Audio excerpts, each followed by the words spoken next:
Hey everybody, thanks for joining us. Got the Spittin' Seeds team back. I'm Beaver. We got my guys Flem, Beard, and the one and only Cade Kuehler from the Campbell Camels, and most recently Team USA. Cade, thank you so much for joining us, man. How you doing tonight? Doing great. Grateful to be here. Awesome, man. We're happy to have you. Before we get into asking some questions, everybody take some time. Go ahead and subscribe. We're going to be bringing you interviews all throughout the year, always trying to talk to these guys, bring you a little bit closer to the game, learn more about these athletes and how you can get involved in supporting them.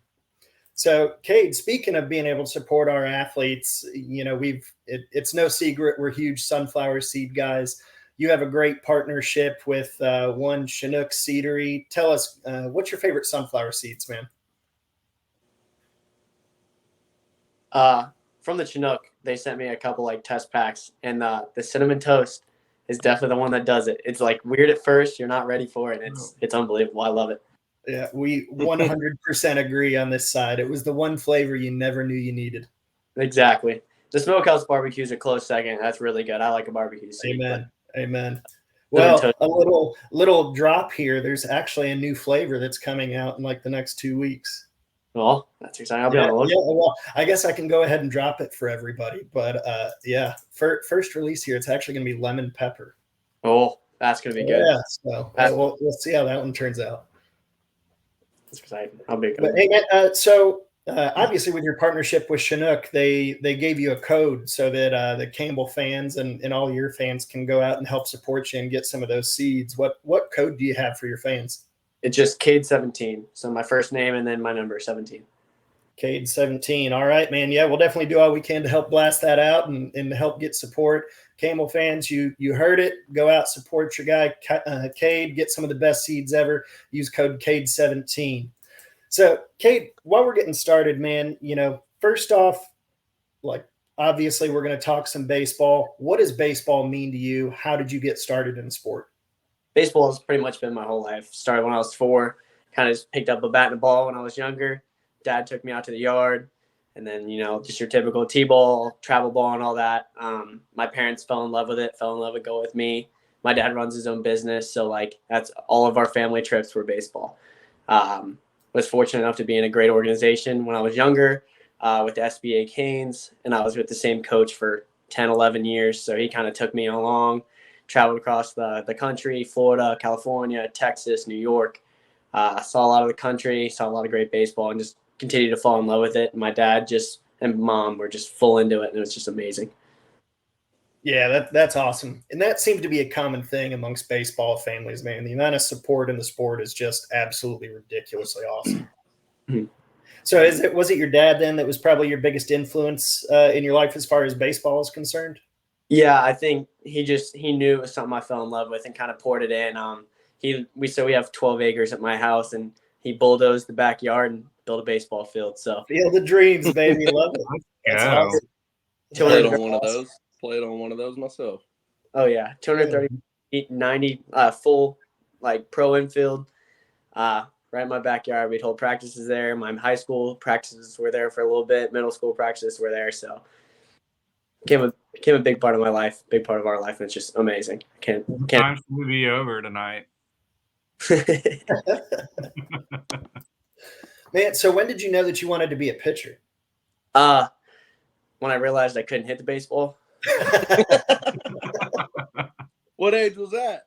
I'm an overthinker. So for a while, hitting and thinking don't go together. So once I got told I was going to be a pitcher, I actually learned how to hit and hit really well towards the last couple of years of my career. But when I was trying to be a hitter, it did not go very well. So at Campbell, do you beg coach to go take BP now that you all the time? So now, funny thing that we interviewed a few of the Tennessee guys, and this was something that we always had to ask them then. If the pitchers are playing the field, who's going to win? Oh, we have this argument all the time. The hitter's going to say the hitters, pitcher's going to say the pitchers. Because my thing is, I think we can hit 80, and they already can't hit us in scrimmages. So I think, and I'm sure I'll get something from that at practice, and they'll call me out, and I'll stand my ground. I take my staff any day of the week. Amen, brother. Always got to stand behind them. Well, hey, Cade, and a lot of the guys that are out there right now have had just a really interesting career because of what happened with COVID. 20 happened to be your senior year, part of the 20 class. How did COVID affect, I guess, your prep career? So senior year, came out first game, pitched the best game I've ever thrown in my life, 7-inning no-hitter against our rival. I mean, unbelievable.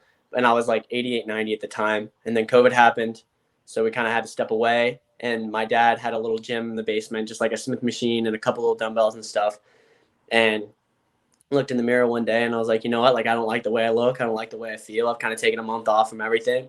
So I kind of really got into lifting and all that stuff and taking care of my body, eating well, moving well. And then we started picking up in like little mini leagues that were just forming around, and I'm throwing, and dudes are like, yeah, it's coming out well. I finally went down to play in the WWBA 17U because I'm young enough to play down in the age group. So I went down for the 21 grad WWBA. First time I'd been on a gun since I had stepped away. I was 91, 94. And so I was like, wow. So it was kind of like having all that happen with myself and like not seeing anything and then coming out and seeing results front and center was pretty unreal for me. So as much as it sucked in my senior year, it would have been awesome to play, like developmentally wise and prep wise. It put me in the best position possible to come and perform at Campbell, which is ultimately where I needed to be. Yeah, absolutely. So then I'm awesome that you brought up Campbell right there. How did that part affect the recruiting process, and how did you end up settling on Campbell? So I committed I was the first in my class. I committed in July 24th of 2018. So I was already well committed. Super early. Yeah. Mm-hmm. Yeah. First in my class, super early. So I was already locked in and excited, and I only had 2 offers coming out of high school here in East Tennessee State, both awesome programs, awesome places. Went on 2 unofficial visits and kind of walked on campus here. And it just, one of those things that just clicks in your mind. You're like, this is home. This is where I need to be. This is where I want to be. And kind of made my decision the next day.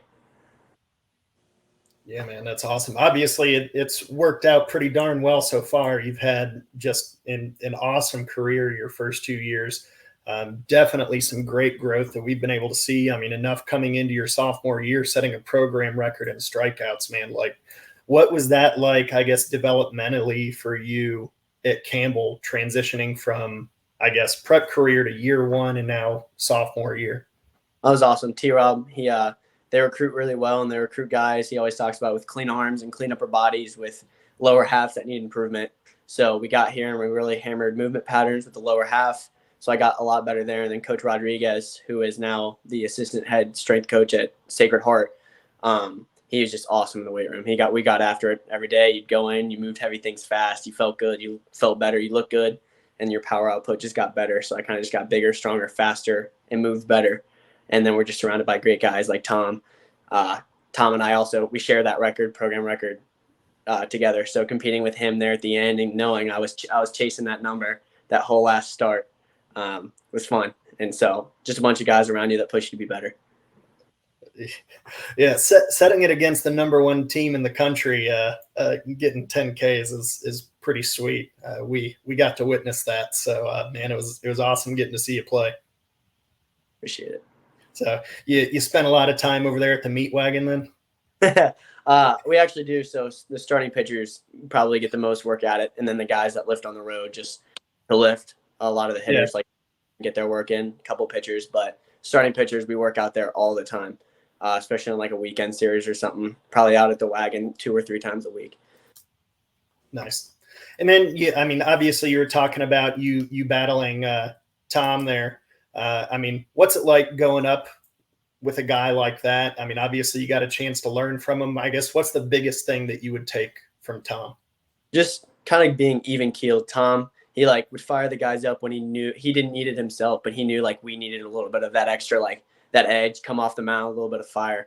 But he was always, you should see it, like his demeanor is so calm and everything moves so smooth. And I'm a lot more high energy, a lot more herky jerky. So I think if I can learn that from him and kind of take that slow, steady pace down the mound, it'll just improve my game a lot. But he's awesome. Love playing with that guy.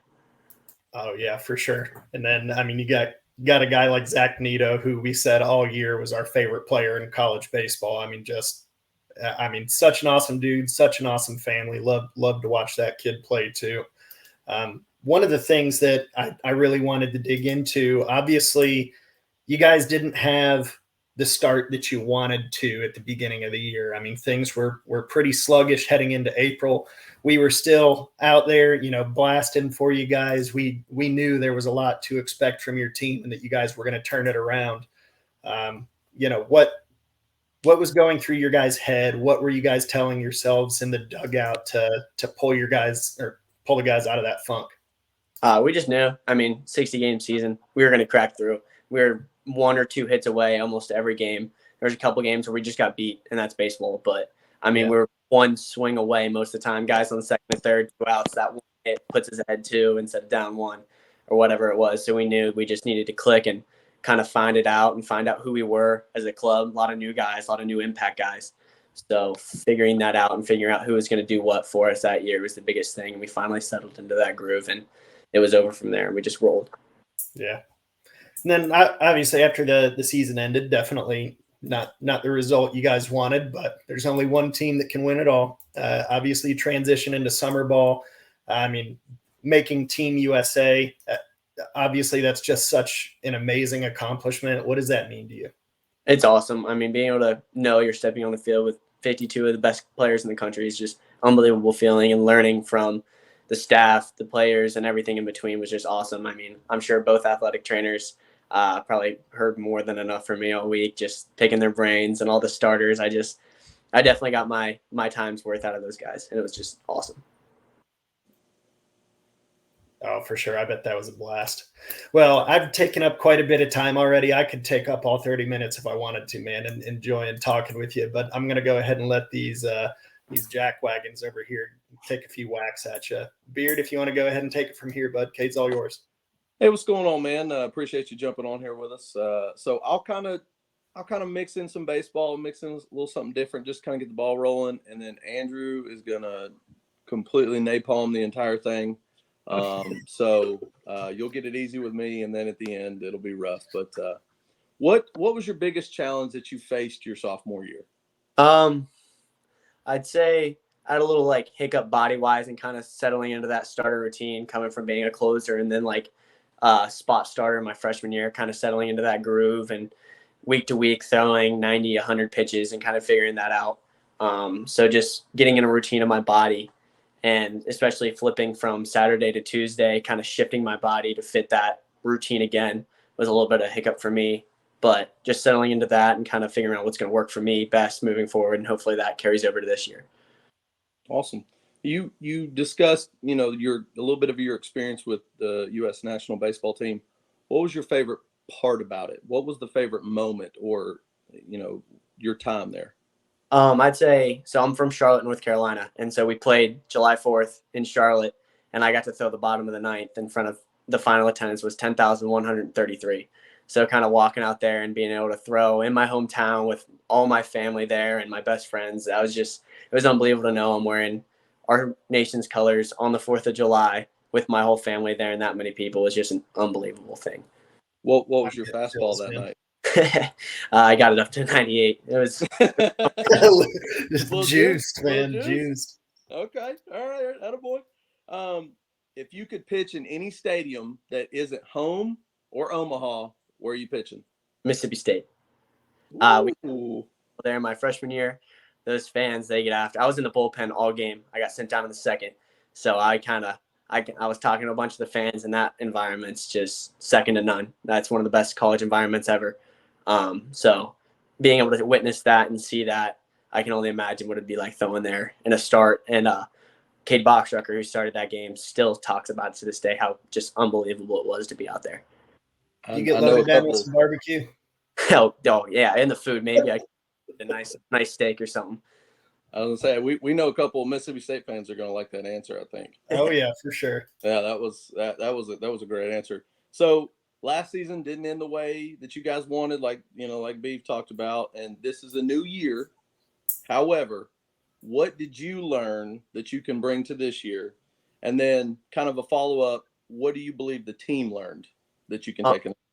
I think just staying in the fight. We talk about it all the time. That's kind of a staple of our program. And we talk about, I mean, from the beginning of the year start where we were like, we just stayed in the fight and stayed true to ourselves and continued to work. And I mean, we rolled in and it was 6-7 there against Tennessee. They're late. So, I mean, we had a chance and we were in the fight. Things didn't go our way there at the end. They caught a couple great hits and strung some together and kind of put it out of reach. But I mean, we were right there. And I think just having the confidence to know, like, we went up against the mecca of all college baseball last year, arguably one of the best teams ever. And we went out there and you saw all the tweets and all the messages, like we were right there and we were giving them a run. So just to know we were there and we can do it. And there's no need to think we can again. Yeah, we were telling all the Tennessee fans, I mean, all of our buddies, like Campbell's one to be scared of. So, I mean, we were puckered a little bit. So, yeah, absolutely. So I imagine you played quite a bit of summer ball. I think you touched on it earlier with the Canes team. Pre-college, what's your favorite summer ball season and why? I'd say the summer of 19, I got to play with Canes American and then ended up going up and playing with Canes National and just playing that brand of baseball and knowing you're rolling in with the number one team ranking and winning. I was a part of the World Series, the Perfect Game World Series in Arizona championship. And that's the first like big ring I ever won. I still have the ring season shirt and love being a part of a winning program. I think we finished 48, 3-3, 9 walk-off wins. I mean, just an exhilarating summer, traveled across the country. It was just awesome. Wow. That's not a whole lot of success. I guess those losses, you probably don't even remember those. I don't think I was on the team for any of them, actually. I think those were like really, really early. I actually was on Canes American for one of them. We beat them before I went up. So I know one of those losses I was a part of just on the winning side of it. Okay. Well, all right. Have you always been a hard throwing guy or has that come along progressively as you've gotten older? So I didn't really throw my freshman year in high school. I didn't throw at all for school. And then came out and was in the low 80s my freshman summer. So I've always been on the upper side, but not like a true, like just straight hard thrower. I was like more of a pitcher when I was younger. I used to have a really good curveball when I was like 12 and 13, just because nobody else had one and I could kind of throw it in there. But I wouldn't say it turned into like true hard thrower profiling until late freshman year. I like what you said earlier. You said you were a pitcher more than you were a thrower. So you've had the ability now to progress with velocity with command. Probably a lot easier than some guys who just throw hard. Definitely. And I'm grateful for that. And I hope I can kind of go back to the pitcher side of it. Definitely something I've struggled with and something I've been working really hard at this summer going into the fall is one of the things I'm going to really hammer down is control and command. Well, we're looking forward to what the result is starting in February. Me too. All right. So we got mine are the orange V-necks with the script Camels, white pants, and the piping. Favorite uniform, and if it's different, favorite uniform to pitch in? All Blacks. That was pretty quick. That was pretty quick. You can ask anybody. It's All Blacks, and there's no doubt about it. Love All Blacks. Okay. Is that not hot? No, it's not as bad as you think. I think more of our other jerseys are a little bit heavier, so I don't find it hot. I kind of black out on the mound, so I don't feel much cold. Hot. All right, my last question, and then you're left to Flim. Have you ever ridden a camel? I've not. I've pet a camel. We have a petting zoo near my house that has camels. Never ridden one. Okay. All right, Flim, it's all yours. All right. Well, I work with a kid who went to Campbell. So I asked him, I was interviewing you, and I was like, hey, do you want to know anything? The first thing he said was, how is Coach Hare getting all this talent at Campbell? Your small university. How's he doing it? What's the appeal? So I'm fairly strong in my faith, so the Christian aspect was very important for me, something I really loved, and that really attracted me to come here. And I come from a smaller town, Waxhaw, North Carolina, right outside Charlotte, but I've always kind of had that small town feel, that kind of rural area.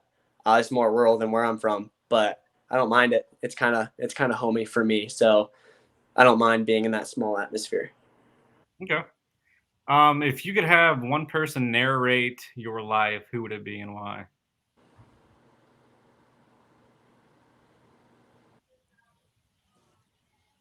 Probably Morgan Freeman. Morgan Freeman's got perfect narration voice, so That's actually makes really it sound good. cool. All right, so I'm going to ask you some would you rather questions, and I'll tie it back up with some baseball at the end. Just kind of say which one and kind of explain each one. Would you rather have a completely automated home or a self-driving car? Self-driving car. Would you rather never be stuck in traffic again or never get another cold? Never be stuck in traffic again. You hate it that bad? I hate it. Ooh, I don't know on that one. What city do you hate the worst then? Atlanta's just Oh, yeah, okay, yeah. Nobody likes it. You get stop and talk traffic at 1 a.m. in Atlanta. Would you rather live in the beach or in a cabin in the woods? Ooh, cabin.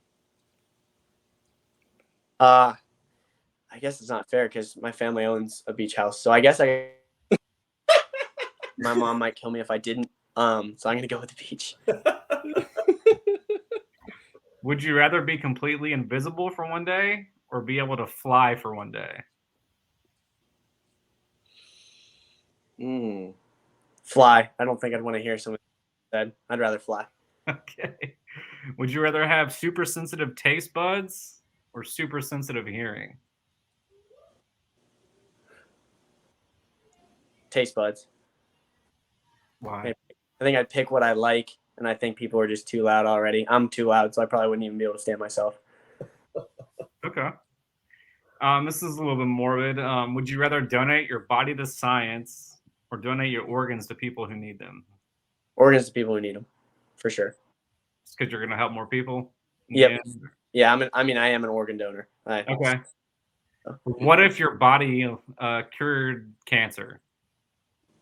Whatever's going to help the most people. If donating it to science cures cancer, then that one. My body probably wouldn't cure cancer, so I'd probably give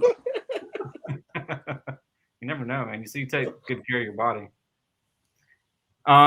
Would you rather lose the ability to lie or believe everything you're told? lose the ability to honestly.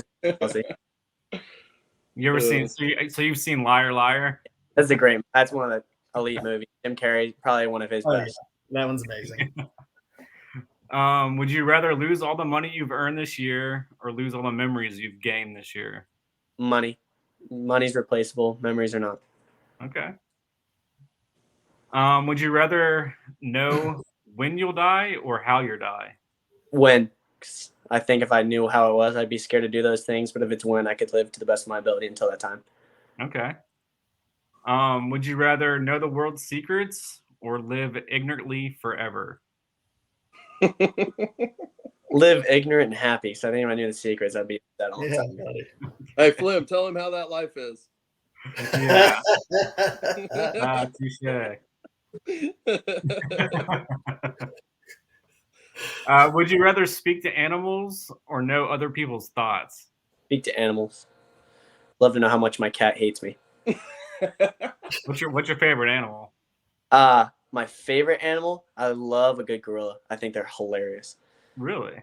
At the zoo, they'd always do stupid stuff, and it makes me laugh. Okay. So who wins a fight, a silverback gorilla or a grizzly bear? That's a great question. I got to go with the gorilla. I think it's a little more mobile. See? Told you, Matt. I said the bear because I said they could just swipe you. Yeah, we don't pay attention to you anymore. Yeah, bear would win that. Sorry. Yeah, we don't listen to cheaters. Would you rather have a rewind button or a pause button on your life? Probably rewind. Yeah, do you get to replay the down? Yeah. It's a great question. I mean, I don't know what happens. Would you rather rewind or have a pause button? Pausing just pauses whatever it is. Yeah, man, you can stop and think about it. No, I'd rather rewind because if I can only stop and think about it, well, at least I can go back and fix it if I messed it up. At least I can just fix it out, and I can go. Just like you should rewind and rethink your question, Andrew. Hey. This is there's some truth in that. Would you rather always be cold or always be hot? Cold. You can always bundle up. You can only take so much off before you're frowned upon. That Okay. is quick. Yeah, man, he's got quick, good answers. Yes, he does. And Very good well thought behind it. spoken. Do you think there are aliens out there? I think there's something out there. I saw a thing today. It was what was it? Oh, it was super intriguing. I just cannot remember it. But it was something about like we should be able to see them, but since they're hiding from us, that means there's a reason behind it. And so I can't remember what it was, but it was interesting. Because you got Men in Black. Yeah, something like that. It was something about you learn too much, and they.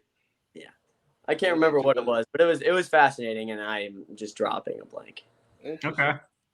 Would you rather be trapped inside a video game or have that video game come to life in the real world? What video game? That's a great question.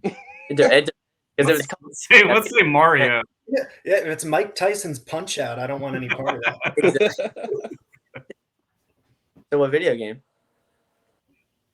Let's go with Mario. Mario? I'd rather go in Mario. I'll punch a couple bricks or something like that. All right, Jumanji. They've done it. They've done both options. I'd rather go into the game so nobody else out here has to suffer from it. I'll take the beating and figure it out. All right, so back to a little bit of baseball. That was fun. Who do you model your game after? I've always loved Walker Buehler. Funny because his is spelled the same as mine with a B, but it's said completely different. He's Buehler, I'm Keeler. But I've always loved the way he pitches. Any like thing we're asked to do regarding watching film, and I always pick him. Him and Scherzer are the two because I'm a Nationals fan. So having him there for as long, that was a lot of fun until he got traded. Then that wasn't as fun.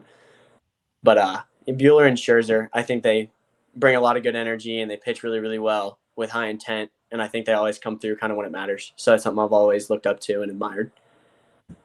Okay. Do you have any pregame superstitions? I eat the same. So I wear the same lunch. I drink the same bang. I listen to the same music. And those are the only ones. But I do all those things. So not at all. Not one bit. What's the best walkout song? I had TNT for a while. And then I switched it. What did I switch it to? I can't remember. We've had some good ones. I like Neto's. Neto's did Dead or Alive by Jazz Cartier. That was really good. That was always, he had that one for 2 years. You said you listen or you eat the same lunch and listen to the same music. What are those? What do you eat? I eat an All-American Club from Subway. And I listen to, it's changed. It's been 2010's pop.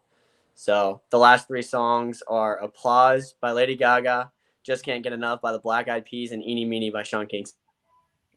So is that like an NIL deal for Subway? I was going to say, I think Subway's got themselves an NIL deal. What out, Subway? Hook up your boy. Yeah, man. We might need to broker this for him. I mean, I'd love it. Yeah, we'll get you on those refresh commercials. So kind of going back to Team USA, you're the first player from Campbell to make Team USA. What does that mean to you in the program? I mean, I think I talked to Eric Campbell about it. He even said he probably missed on Neto and Harrington, which I agree with. I mean, there was a lot of great that year with Brooks Lee and stuff like that who ended up going. But I mean, I was the first talented enough player to go. I was just the first player that happened to get selected that was talented enough to go. So I think it shows that we have the talent, we have the ability to go. I just happen to be the lucky one to get picked. And I'm just grateful to be able to represent that. And hopefully there's tons of others that follow after me. Humble dude. So do you have a nickname? No, they just call me Kuehler just because nobody can say my last name. So they just call me Kuehler. That's where I guess I got it. Well, I think in spite of her, because your movie's Liar, Liar, I think you're now Cade the Claw. Yeah.